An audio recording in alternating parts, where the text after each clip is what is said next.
I was 71 years old the morning I lost everything I owned.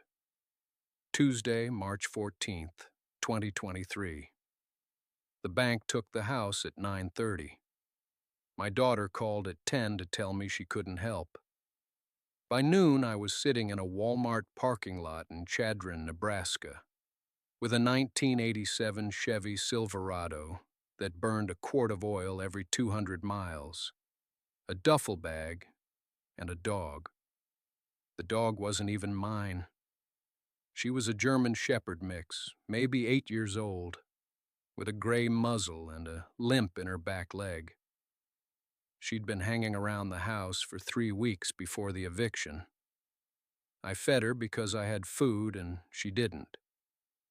When the sheriff's deputy told me I had 30 minutes to clear out, she followed me to the truck and jumped in. I didn't stop her. I'd worked 42 years at the grain elevator in town. Retired in 2015 with a pension that covered the mortgage and not much else. Then my wife Linda got sick. Pancreatic cancer. The insurance paid for some of it. We paid for the rest. She died on a Sunday in January 2021, and by the time the medical bills stopped coming, I was 3 months behind on everything. I tried. I picked up shifts at the hardware store, unloading trucks, stocking shelves. But I was 70, and my knees were shot from a helicopter crash outside Pleiku in 1968. And after 6 months, the owner sat me down and said he couldn't keep me on. I understood. I didn't argue. The Walmart parking lot was the only place I could think to go. I'd heard you could sleep in your truck there without getting hassled. I had $460 in my wallet, a quarter tank of gas, and no plan past Thursday. The dog sat in the passenger seat and watched me. She had pale brown eyes and didn't make a sound. I gave her half a gas station sandwich and she ate it slow, like she'd learned not to expect more. That night I couldn't sleep. The cab smelled like oil and old vinyl and dog. I kept the windows cracked. Around 2 in the morning, the dog started whining, soft and insistent, staring out at the empty lot. I told her to settle down. She didn't. She pawed at the door until I opened it, then jumped out and started walking north, toward the edge of the lot where the asphalt turned to scrub grass and low hills. I followed her because I had nothing better to do. She moved fast for a dog with a limp, nose down, trailing something I couldn't see. We walked for maybe 20 minutes into the dark, past the last streetlight, into country that looked like every other stretch of Nebraska grassland I'd seen my whole life. Then she stopped, sat down, and stared at the ground. I turned on my phone's flashlight and saw it. Metal, scorched white paint, and a tail number half buried in the dirt.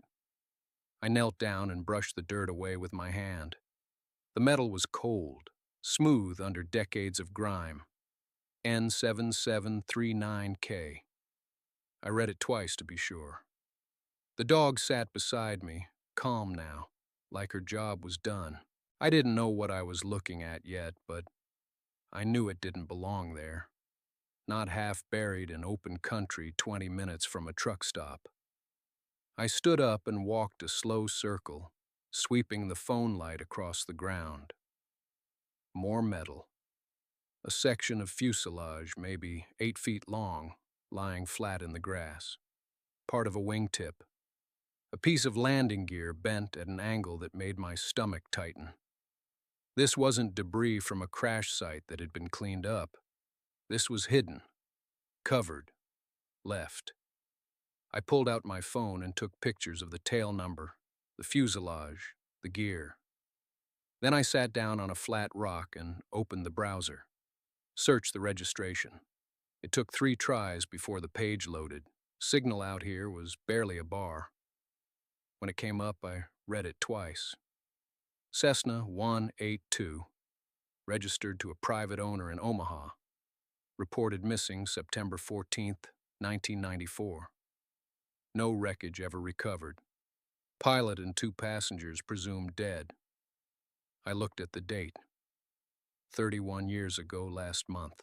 I sat there for a long time, phone in my hand, dog lying beside me with her head on her paws. The wind was picking up, cold enough that I zipped my jacket. I thought about the 3 people on that plane, thought about their families, waiting for a call that never came, for wreckage that was never found, for answers that stopped coming after the first year. I thought about how many times someone must have walked past this spot without seeing it, how long it had been here, waiting. And I thought about the fact that I had no home, no job, no plan, and no reason anyone would believe me if I called this in from a truck stop payphone at 3 in the morning. I took one more picture, wider this time, showing the scrub grass and the hills in the background. Then I stood up, brushed the dirt off my jeans, and started walking back toward the truck. The dog followed without being called. When we got back to the lot, I sat in the cab with the engine off and stared at the photos on my phone. I didn't know what I was supposed to do, but I knew I couldn't just drive away. I sat there for maybe 20 minutes, watching the sun come up over the ridge. The light changed the color of everything: the dirt, the sage, the hills. The dog was asleep in the passenger seat with his head on his paws. I kept looking at the photos, zooming in on the tail number, trying to make out every digit. N247RC. I said it out loud a few times so I wouldn't forget it. Then I opened the glove box and found an old gas station receipt and a pen that barely worked, and I wrote it down. Twice. I thought about calling the police, but I didn't know what county I was in, and I didn't have an address to give them, just somewhere off Route 50 near mile marker 162. I thought about calling the FAA, but I didn't know if they had a hotline for this kind of thing, and I wasn't sure they'd take me seriously. A guy living in his truck, no fixed address, calling about a plane he found while his dog was taking a leak. It sounded like the start of a story that ends with someone hanging up. So I started the engine and drove back into town. It was a little after 7 when I pulled into the parking lot of the county library. It didn't open until 9, so I sat there with the windows cracked and drank the last of the coffee from my thermos. The dog woke up and looked at me like he wanted to go back out, but I told him we'd wait. He sighed and put his head back down. When the doors finally opened, I was the first one in. The woman at the desk looked at me the way people do when they're deciding whether you're homeless or just tired. I asked if they had computers I could use, and she pointed to a row of desks along the back wall. I sat down at the one farthest from everyone else and opened a browser. I typed in N247RC plane crash and hit enter. The first result was from an aviation safety database.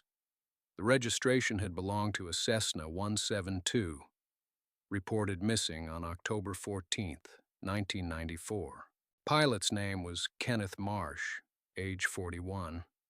He'd filed a flight plan from Reno to Salt Lake City and never arrived. Search teams looked for 6 days and found nothing. The case was closed after 3 months. I read it twice, then I read the comments below the entry. One of them was from someone named Angela Marsh, posted in 2009.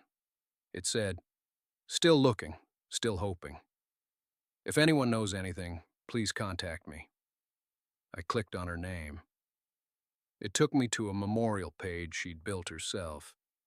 One of those free websites from the early 2000s with a tiled background and a MIDI file that tried to play when the page loaded. There were photos of Kenneth Marsh, him standing next to a small plane with his hand on the propeller. Him in a denim shirt at a barbecue, holding a beer, squinting into the sun. Him with a woman and two kids in front of a Christmas tree. The woman was smiling, but her eyes looked tired. The kids were maybe 8 and 10. There was a paragraph under the photos. It said Kenneth had been a flight instructor, that he loved flying more than anything except his family, that he'd taken that trip to visit his brother in Salt Lake and never made it. It said Angela and the kids, Daniel and Sophie, had spent years wondering, and that not knowing was worse than knowing. At the bottom of the page was an email address. I wrote it down on the back of a receipt I found in my pocket. I sat there for a long time staring at that email address. The library was quiet except for the hum of the heating system and the occasional cough from someone a few tables over. I didn't know what I was supposed to do. I didn't know if finding a plane 30 years later would make anything better, or just rip open something that had finally started to heal. But I kept thinking about that woman's face in the photo, about those kids who were grown now, about the fact that they'd been waiting since 1994 for someone to tell them where their father was. And I thought about the fact that I'd stumbled into this by accident, that Hank had found it, that if I'd camped somewhere else, or if the snow had been deeper, or if I'd just kept walking, nobody would ever know. I opened a new tab and searched for Angela Marsh in Reno, Nevada. There were 3 results. One was a LinkedIn profile for a woman who worked in real estate. The photo showed someone in her 60s with short gray hair and a professional smile that didn't reach her eyes. I clicked through to her agency's website and found a phone number. I stared at it for a while. Then I closed the browser, stood up, and walked out of the library. Hank was waiting by the door, and when he saw me, his tail started going. I knelt down and scratched behind his ears and told him we had a phone call to make. I walked back to the motel with Hank and sat on the edge of the bed with my phone in my hand for 20 minutes before I dialed. It rang 4 times. I was about to hang up when a woman answered. "This is Angela." Her voice was careful, professional. I could hear traffic in the background. "Ms. Marsh, my name is Tom Calloway. I'm calling about your father." There was a pause. Not long, but I felt it. "My father passed away in 1994, she said. The tone hadn't changed, but something underneath it had. "I know," I said. "I'm sorry. I'm calling because I found his plane." The line went quiet. I could still hear the traffic, so I knew she hadn't hung up. "Where are you?" she asked finally. "Montana, about 40 miles south of Kalispell. I was hiking with my dog, and he found the wreckage in a ravine.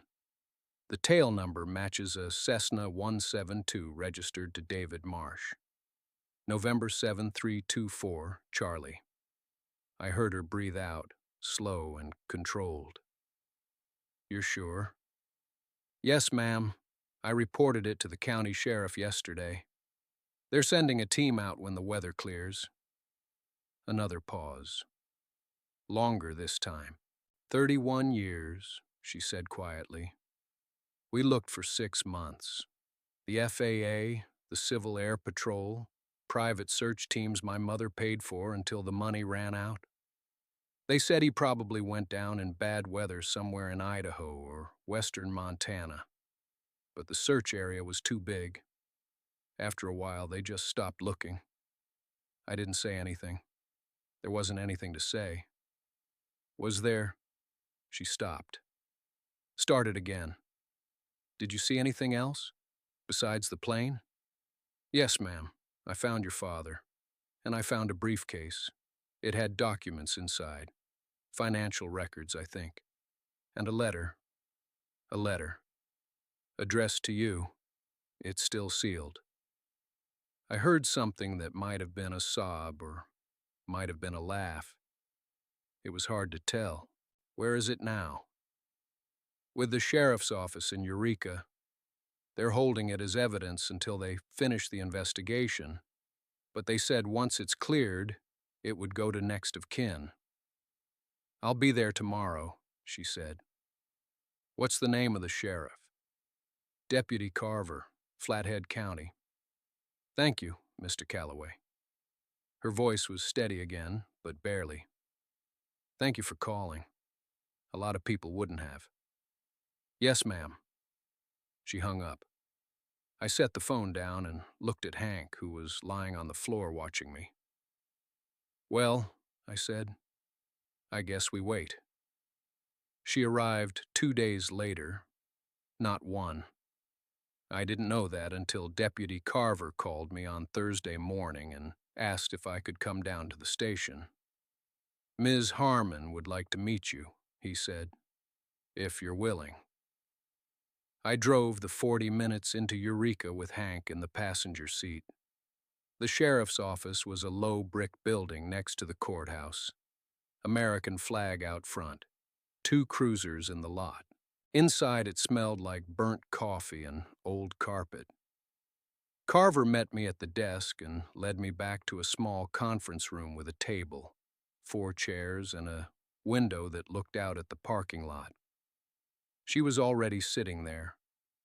Margaret Harmon was maybe 55, dark hair going gray, wearing a navy blazer and jeans. She had her father's nose. I could see it the second I walked in. She stood up when she saw me, and for a moment, neither of us said anything. Mr. Calloway, she said finally. Ma'am, thank you for coming. She gestured to the chair across from her. Please. I sat. Hank settled at my feet. She looked at him, then at me, and something in her face softened just a little. Deputy Carver told me it was your dog who found the plane. Yes, ma'am. He's the one who wouldn't let it go. She nodded slowly, like she was taking that in. On the table between us was a brown evidence envelope, unsealed. She saw me looking at it. They released the letter this morning, she said. The financial records are still being reviewed, but the letter... She stopped. It wasn't evidence of anything, just a father writing to his daughter. I didn't say anything. I read it an hour ago, she said. In the car. I couldn't wait. Her hands were folded on the table, very still. He wrote it the morning he left. July 2nd, 1994. He said he was flying to Seattle to meet with an attorney about a contract dispute. He said he'd be home by dinner. He told me he loved me. He told me to take care of my mother. She paused. He told me he was proud of me. Her voice didn't break, but it came close. 31 years, she said quietly. 31 years, I thought maybe he just left, that he couldn't handle it anymore. My mother dying, the business failing. Me. She looked up at me. And all this time he was up there, 10 miles from where we used to camp. I didn't know what to say to that, so I just nodded. She reached into her jacket pocket and pulled out a photograph. Slid it across the table. It was old, creased down the middle. A man in his 40s standing next to a small plane, squinting into the sun, smiling. That's him, she said. That's my dad. I looked at the photograph for a long time. He had kind eyes, the kind that crinkle at the corners when he smiles. The plane behind him was white with a blue stripe, same one I'd seen half buried in the snow. Same tail number, I was sure of it, though I couldn't make it out in the photo. He looks like a good man, I said. He was. I slid the photo back across the table. She didn't pick it up right away, just left it there between us, face up, like she needed to see him while we talked. The sheriff's office called me 3 days ago, she said. Told me they'd found the wreckage. Told me there were remains. Told me it would take time to confirm, but that the registration matched. She folded her hands on the table. They asked if I wanted to come up and see it. I told them no. I told them I'd seen enough missing things in my life. I understood that. But then I couldn't stop thinking about it, she continued. About him being up there all this time. About how close we were and didn't know. So I drove up yesterday, stayed in town, walked around, asked a few people if they remembered anything from back then. Anyone seeing a plane go down, hearing about a search. She shook her head. No one remembered. Or if they did, they didn't say. It was a long time ago, I said. It was. She looked out the window toward the ridge. They're bringing him down next week. Weather permitting. They said the site's difficult. Snow's still deep up there, even now. They'll need a helicopter. I thought about that. About men in orange vests and harnesses pulling pieces of a life out of the woods. About a daughter waiting at the bottom. I wanted to meet you, she said, turning back to me. The man who found him. The sheriff said it was your dog, actually. That you were just walking. That's right. He said you're staying up at the old Mercer place. For now. She nodded slowly, like she was deciding something. I grew up here, she said. Left when I was 19. Came back a few times over the years, but it never felt the same. Too many ghosts, I guess. She paused. But I'm thinking about staying for a while. Until they bring him down. Until I can, I don't know, say goodbye properly. That makes sense. Do you believe in closure? She asked suddenly. I thought about that.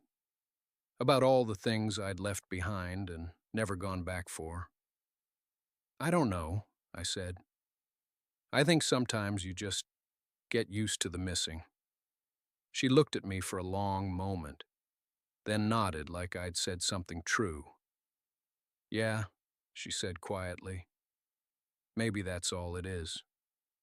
We stood there in silence, watching the crew work.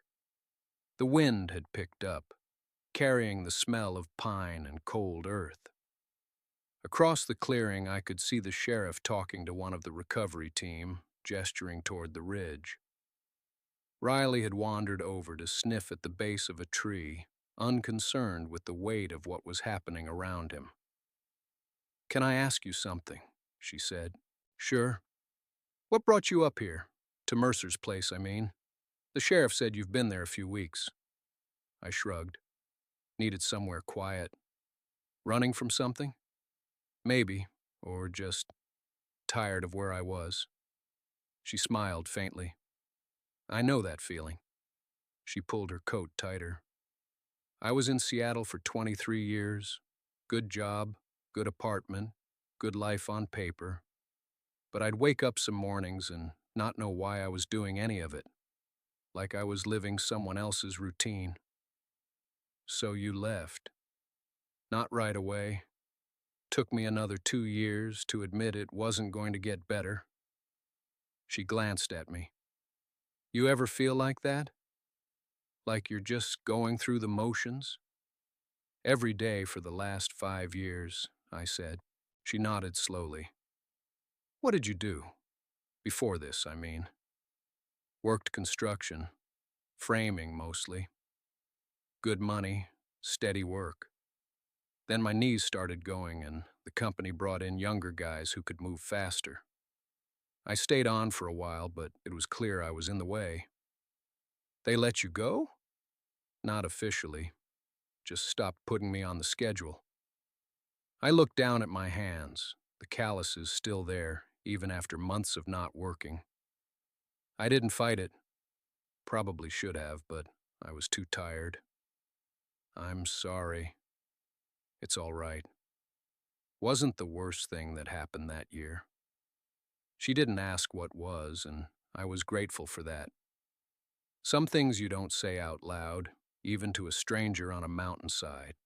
My father used to say that sometimes you have to lose everything before you figure out what you actually need, she said. I hated that when I was younger. Thought it was just something people said to make failure sound noble. And now? Now I think he might have been right. She turned back toward the plane, her expression unreadable. I don't know what I need yet, but I know it wasn't in Seattle. We stood there for a while, not saying much. The wind had picked up again, moving through the trees with that sound that makes you feel like you're the only two people left in the world. Duke had settled down near the tail section, his head on his paws, watching us the way dogs do when they're content just to be near you. You think anyone's looking for this? She asked eventually. Probably not anymore. 30 years is a long time. Families move on or they don't. Either way, the search gets called off. But you're going to report it. It wasn't a question. Yeah, I am. When? Soon as I get back down. There's a ranger station about 8 miles south of where I'm camped. They'll know who to call. She nodded slowly, still looking at the wreckage. Will they make you leave? Once they know you're up here? Don't know. Maybe. Depends on whether they decide this is a crime scene or just an old accident. And if they do? I shrugged. Then I pack up and find somewhere else. Just like that? Just like that. I looked at her. You get used to it after a while. Not having a place that's really yours. She was quiet for a moment. Then, I had a place, a condo in Capitol Hill. 1,700 square feet, floor-to-ceiling windows, view of the Space Needle. Took me 6 years to save for the down payment. She paused. I sold it 4 months ago. Took a loss, but I didn't care. I just needed to be gone. What happened? Nothing dramatic, no tragedy, no betrayal. I just woke up one morning and realized I'd built a life I didn't actually want to live.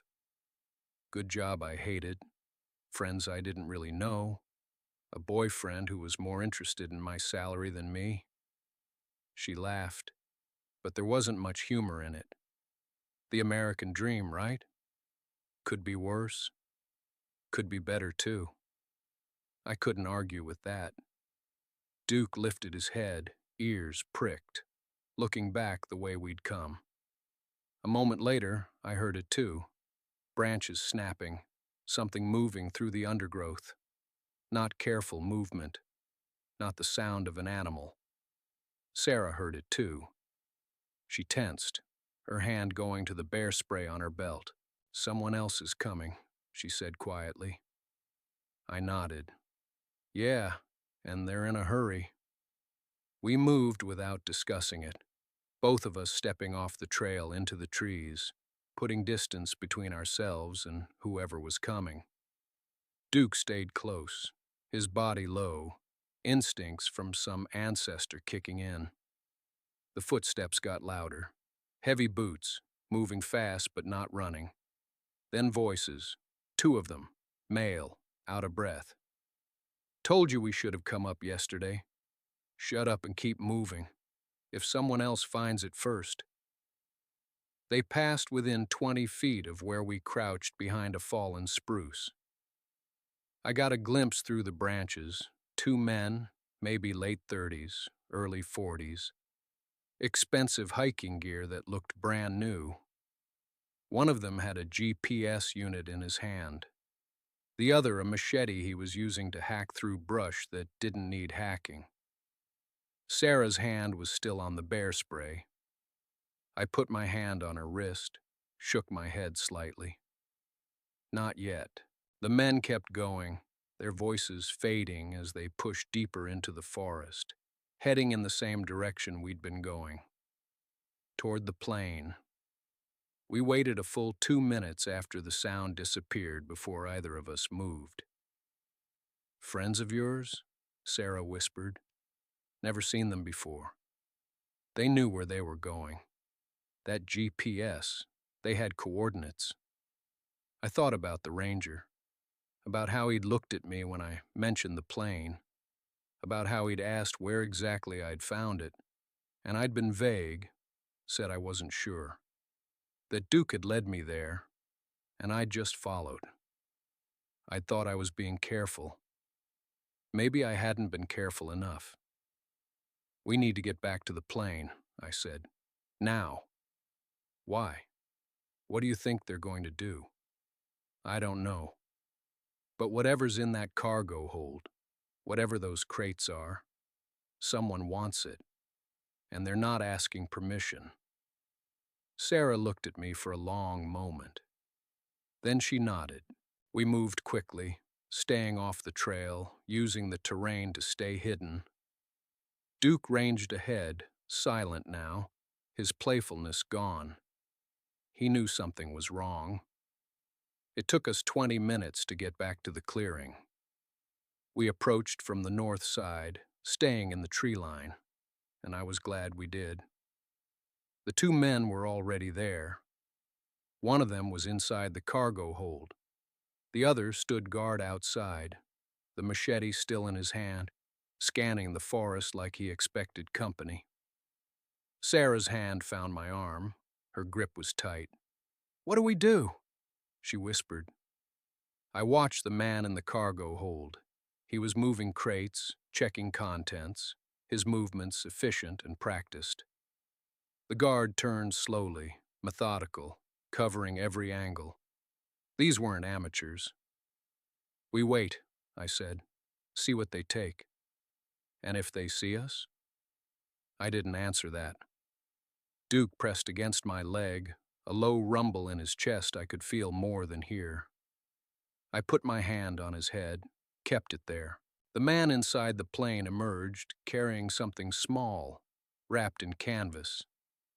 He said something to the guard in Spanish, too quick for me to catch all of it, but I heard "suficiente" and "vámonos." Enough. Let's go. They didn't take the crates, just that one wrapped package, maybe the size of a shoebox. The guard scanned the forest one more time, his eyes passing right over our position, and then they moved back toward the trail, heading south. We stayed frozen for 5 minutes after they disappeared. Sarah finally exhaled. "What was that?" "I don't know, but they knew exactly what they were looking for." I stood slowly, every joint protesting. "They've been here before." We crossed the clearing. I climbed into the cargo hold, Sarah right behind me. The crates they'd moved were still open. I looked inside the nearest one. Bricks, wrapped in plastic, stamped with markings I didn't recognize. Dozens of them. I picked one up. It was heavier than it looked, dense, the plastic yellowed with age. "Is that—" Sarah started. "Yeah," I set it down carefully. "That's exactly what it is." She stared at the crates, then at me. "How much?" I did the math in my head. 12 crates, maybe 40 bricks per crate. Street value in 1994 would have been astronomical. Now, still worth killing for. "Millions," I said. "Maybe tens of millions, depending on purity." Jesus Christ. "This plane didn't crash," I said slowly, working it through. "It was ditched, deliberately, hidden. A drug run? Has to be. Probably coming up from Colombia, heading for the States. Something went wrong.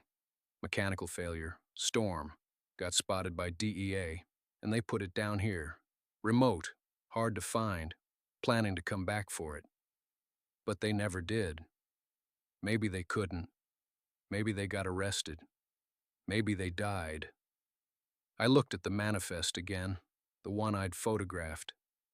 The cargo listed as machine parts, the flight plan ending in Panama. Or maybe they just forgot where it was. 30 years is a long time. People die, organizations change, memories fade. Until now. Until now. I climbed out of the hold. Duke was at the edge of the clearing, staring south, the direction the men had gone. They took a sample. They're going to verify it. Then they'll be back with more people. Trucks, maybe. Equipment to haul it out. Sarah's face had gone pale. We need to leave. Right now. Forget the plane. Forget the story. We can't. Why not? I looked at her. Because those men saw our camp. They know someone's here. And if we run, if we just disappear, they're going to wonder what we saw, what we know. And people who wonder, Sarah said quietly, don't let witnesses walk away. I nodded. So we stay. We act like we found an old plane, took some pictures and left. We don't know about the cargo. We didn't open the hold. We're just two people camping in the woods with a dog. You think they'll believe that? I think it's the only story that keeps us breathing. We broke camp in 20 minutes, packed everything, scattered the fire pit, brushed out our tracks as best we could. I took one last look at the Beechcraft, sitting there in the trees like a monument to someone else's war, someone else's greed. Then we walked north, back toward the logging road, Duke leading the way. 3 days later, I was back in Cle Elum. Submitted my photos to a small aviation history site, credited as anonymous. Wrote it up as a mystery. Lost plane, no explanation. Coordinates withheld for safety. It got some attention. Enough that it felt real, but not enough that anyone came looking. Sarah went back to Seattle. We stayed in touch for a while, then didn't. That's how it goes. I never heard anything about the plane again. No news stories, no federal investigation, no mysterious arrests. Either those men moved the cargo quietly, or they decided it wasn't worth the risk. I'll never know. But I kept the photograph. The one of the manifest, the serial numbers, the flight plan. Printed it, put it in an envelope, and mailed it to a reporter I used to know in Tacoma. No return address, no explanation, just the photo and a note. Found in the Cascades, September 2024. Maybe nothing comes of it. Maybe it sits in a drawer somewhere, forgotten. Or maybe, someday, someone connects it to something bigger. A cartel, a conspiracy, a 30-year-old crime that never got solved. I don't know. And honestly, I don't need to. What I know is this. I went into those mountains with nothing. No plan, no future, no reason to keep going. And I came out with something I didn't expect. A story that mattered, a choice that mattered, and the knowledge that even when you think you're invisible, you're not. Duke's asleep at my feet right now. We've got a small place outside Roslyn. Nothing fancy. I do some freelance work, enough to get by. And every few weeks, we go back into the mountains. Not to that clearing. I'll never go back there. But somewhere quiet. Somewhere the world hasn't touched yet. Because out there, you remember what's real. And sometimes, that's all you need.